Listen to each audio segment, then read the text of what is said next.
Did you know that Coca-Cola once contained real cocaine? Boy. Have you tried cocaine? No. That's right! The world's favorite soda started as a strange medicinal tonic brewed by a desperate pharmacist hooked on morphine.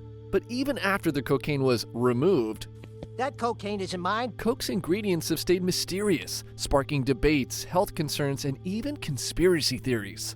So what's really hiding inside that familiar red can, and why can't we seem to resist it? Let's start with how Coca-Cola went from a weird medical tonic to ruling the world's beverage industry.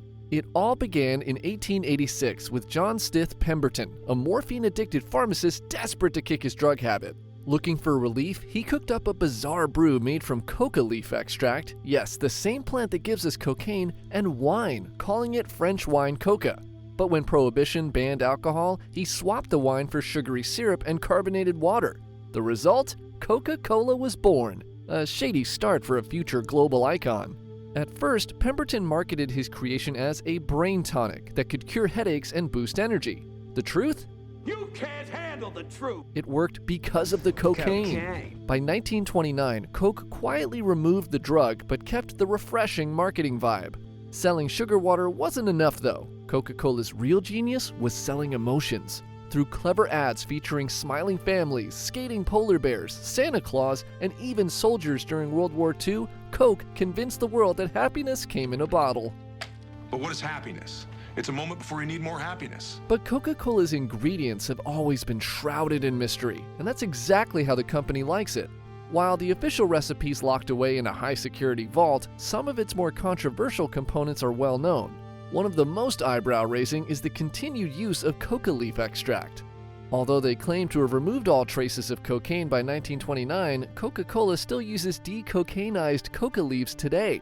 There's only one facility in the US, a factory in New Jersey authorized to process these leaves. They extract the cocaine for medical purposes and send the harmless coca extract to Coca-Cola.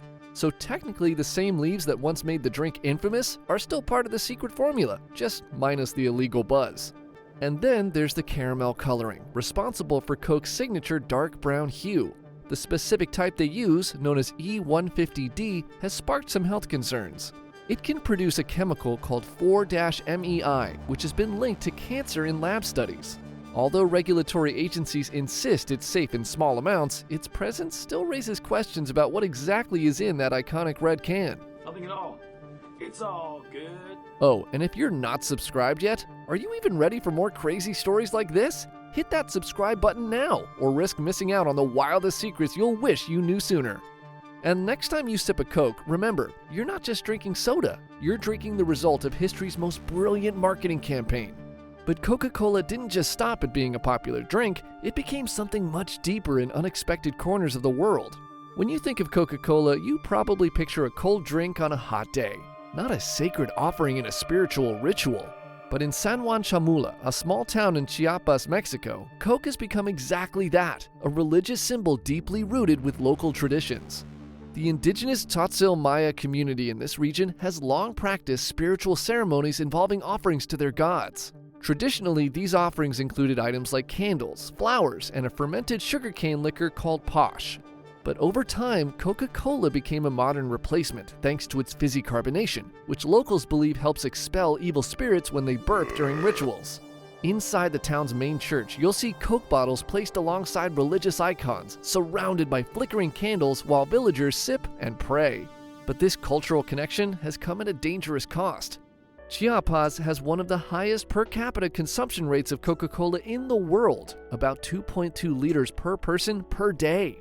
The health consequences have been devastating. Diabetes and heart disease have skyrocketed, becoming two of the leading causes of death in the region. Despite countless health campaigns and mounting medical concerns, the people's reliance on Coke, both for religious and daily use, shows no signs of slowing down. A bittersweet, rather intoxicating reality of Coca-Cola in Mexico. But we all know Coca-Cola has healthier options too, right? Wait, what? Really? When Coca-Cola decided to dip its toes into the healthier beverage market, the results were, well, let's just say they fizzled out. One of Coke's biggest blunders was its bottled water brand, Dasani. Launched in the UK, it promised pure hydration, except it turned out to be just filtered tap water from a local municipal supply. To make matters worse, Dasani bottles were contaminated with toxic chemicals due to a botched mineral infusion process. The result? 500,000 bottles were recalled, and the UK basically laughed Dasani out of the market. Then there's Diet Coke, Coke Zero, and all those low-calorie options. The company insists they're healthier alternatives, but are they really? Diet Coke is sweetened with aspartame and acylsulfame K, artificial sweeteners that have been linked to various health concerns, including headaches and digestive issues. Though regulatory agencies maintain they're safe, some experts argue that these sweeteners can mess with your metabolism and even trigger sugar cravings, defeating the whole point of diet drinks. But the real kicker is caffeine addiction. Coca-Cola claims caffeine is only there for taste, but let's be real, caffeine keeps people hooked. A standard Coke has around 34 milligrams of caffeine, while Diet Coke packs even more, about 46 milligrams per can. The reason? Caffeine is mildly addictive, and its stimulating effects make you crave another sip before you even finish the first can. So despite Coke's attempts to appeal to the health-conscious crowd, their efforts have mostly been marketing stunts gone wrong. Their healthier products often backfire, leaving us with a bitter aftertaste that even their famous sweetness can't cover up. Anyhow, Coca-Cola is still the world's favorite. Coca-Cola may have been born in the US, but its journey around the world has been anything but ordinary. Different countries have their own unique relationships with the brand, from embracing its flavors to battling its impact on public health. Take the UK, for example. In 2018, the British government introduced a sugar tax to tackle rising obesity rates. Companies selling sugary drinks like Coke had two choices: either raise the prices or reduce sugar. Coca-Cola took a third option: shrink the bottle sizes while keeping the price the same. Pretty smart, right?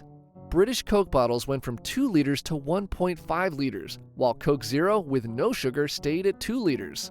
This clever workaround left UK consumers feeling shortchanged, but the move kept sales steady. Meanwhile, in the US, Mexican Coke has achieved cult status. Unlike its American counterpart, which uses high fructose corn syrup, Mexican Coke is made with real cane sugar, giving it a cleaner, sweeter taste, or so fans claim. You can spot those iconic glass bottles in specialty stores, Mexican restaurants, and even hipster grocery aisles. Be ready to pay a premium for that sweet, nostalgic sip of the real thing. Coca-Cola's history of product innovation has produced some unusual flavors over the years. In the UK, you'll find Lime Coke, while the US has experimented with quirky combinations like cherry vanilla and orange vanilla. But none of these compare to the bizarre origin of Fanta, a drink born out of sheer necessity during World War II. When trade restrictions cut off Coca-Cola's syrup supply to Nazi Germany, the company's German division faced a major crisis. Rather than shutting down, they got creative, using leftover fruit scraps, apple fibers, and even whey, yes, cheese-making leftovers, to invent a new soda that could keep the business afloat. They named it Fanta, inspired by the German word fantasy, which means imagination, and honestly, they deserved points for creativity. After the war, Coca-Cola quietly reclaimed Fanta, sweeping its wartime backstory under the rug and reinventing it as a fun, fruity drink perfect for family picnics and TV commercials. Today, Fanta's a global favorite with countless fruit flavors, from mango to passion fruit, but its unsettling origins remain one of Coca-Cola's lesser-known secrets. Who would have thought that a bubbly, cheerful soda with colorful marketing started as a survival strategy in Nazi Germany? Turns out even fruit-flavored fun can have a dark past. Coca-Cola's global expansion is a story of contradictions. It's a drink that symbolizes happiness and unity, yet it's been linked to health crises, environmental damage, and even controversial historical events. Despite all the criticism, the brand's marketing magic endures.